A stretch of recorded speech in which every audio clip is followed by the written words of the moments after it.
what's up mga kayam? Welcome back to my YouTube channel. So, for today's videos mga kayam, tayo ay mag-unbox ng mga padala ng aking nanay from Bicol. So, eto mga kayam, bali, 3 boxes ito na may mga laman na pasalubong na galing sa aking nanay. Kaya, pinadalhan niya ako ng mga pasalubong para sa amin ng mga kapatid ko at sa aking mga pamangkin para daw may konti kaming pagsasaluhan or kaunting siyempre kapatid. So ayun, naisipan niyang magpadala para sa aming magkakapatid dahil love na love niya kaming magkakapatid at ang aking mga pamangkin din. So eto mga kaya ng boxes na ito ay i-unbox muna natin. Ayan. So, excited na sa amin. Talagang nag-effort siya para mapadalan kami. So, ayun mga kayang ang first boxes na ito. Ito, may laman siyang pansit pa to. Made from Bicol sa lugar namin sa aming hometown. Ayan, ang galing, sarap ng luto nitong Bicol. From Bicol na pansit ba to. Ayan, meron siyang 4 mga kayam. Sarap nito, masarap to mga kayam pang pwedeng pang almusal at pang merienda. May haluan din to ng masarap din na pwedeng lagyan ng pechay, dahon ng pechay, tsaka sahugan to ng kahit tinapa nga pwede na to. Masarap na tong pang-ulam at pwede namin pang-almusal at pang-merienda. So, ayan mga kayam, ang unang boxes na nabuksan na natin ay 4 na pirasong nakabalot siya sa plastic. So, eto pa, may susunod pang mga kayam. Ayan.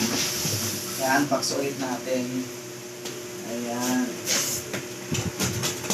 Ang sarap ng pakiramdam mga kayam kasi kapag love ka ng mga magulang mo, talagang ma-appreciate mo kung anong mga laman kahit na syempre kahit anong bagay pa yan, kailangan natin may appreciate para mas maramdaman natin ang love ng kanilang binigay. So ayan mga kayang mo, sarap! Ayan, meron din siyang pasalubong na pansit bato special. Ito yung pansit na lapad. Masarap din to mga kayam. Para siyang lumi. Pero mas masarap din siya na wala siyang sabaw. So ayan, lapad siya mga kayam. Na pansit ba to din? From Bicol din. Ayan, bale, ayan, 1, 2, 3, 4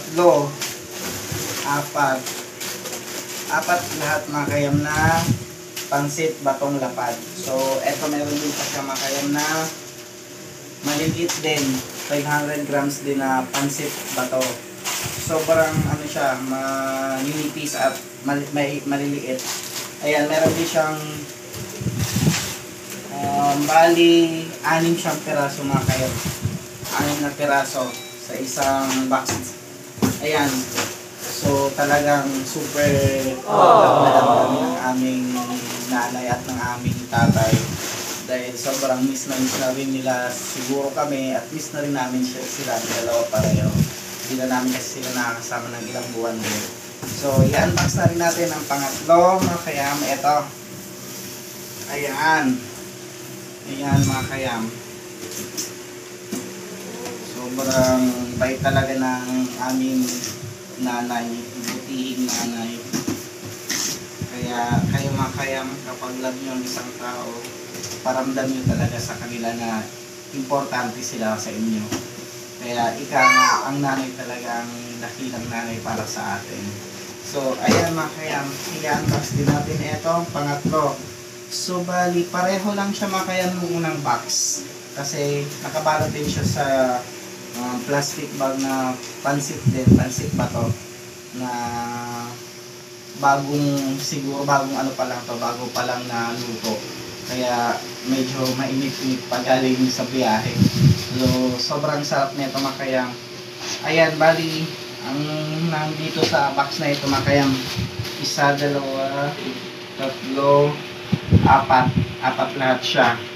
So, ayun, sobrang dami talaga ng binigay na kung sa amin ng aming nanay. So, um, napakalaking bagay na itong mga kayam kasi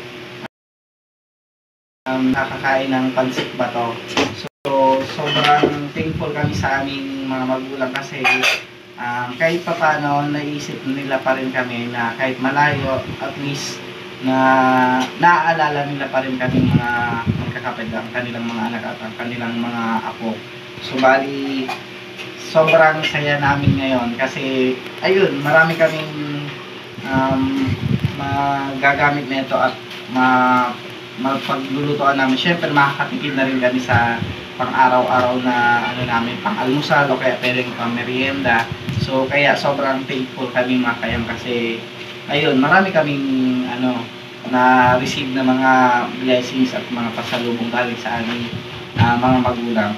So bali, kaya nga dapat natin kailangan dapat nating bahalaga ng ating mga magulang para kahit andyan pa sila, mas kailangan pa rin natin silang bigyan ng halaga at importansya dahil ipakita natin sa kanila na sobrang mahal natin sila kahit hindi man natin naiparamdam or nasasabi sa kanila na in person.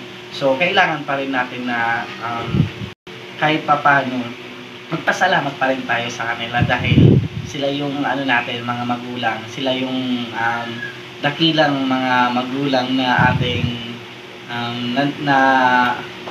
na binigay ng Diyos para sa atin. So ayun mga kayam, thank you sa pagsama sa akin sa pag-unbox nitong mga pasalubong ng aking mga magulang. So kaya kayo mga kayamang, ito lang masasabi ko, mahalin nyo ang inyong mga magulang habang nabubuhay pa at kasi kapag wala na sila, syempre hindi na natin sila masasabihin or ma-express natin kung ano ang masasabi natin sa loob natin. So kailangan dapat kung nandyan pa sila, iparamdam na natin sa kanila na sobrang mahal natin silang mga magulang natin. So bali, eto na lahat mga kayam, nabuksan na natin lahat ng mga pasalubong from Kayam. Thank you for watching our videos today. So ayun, siguro itong mga ibang ito ibebenta namin na ang iba naman pagkain namin para syempre matikman namin yung galing sa sa aming mga magulang na pasalubong. So ayun, dito na nagtatapos ang aking videos mga kayam. So salamat, thank you for watching mga kayam.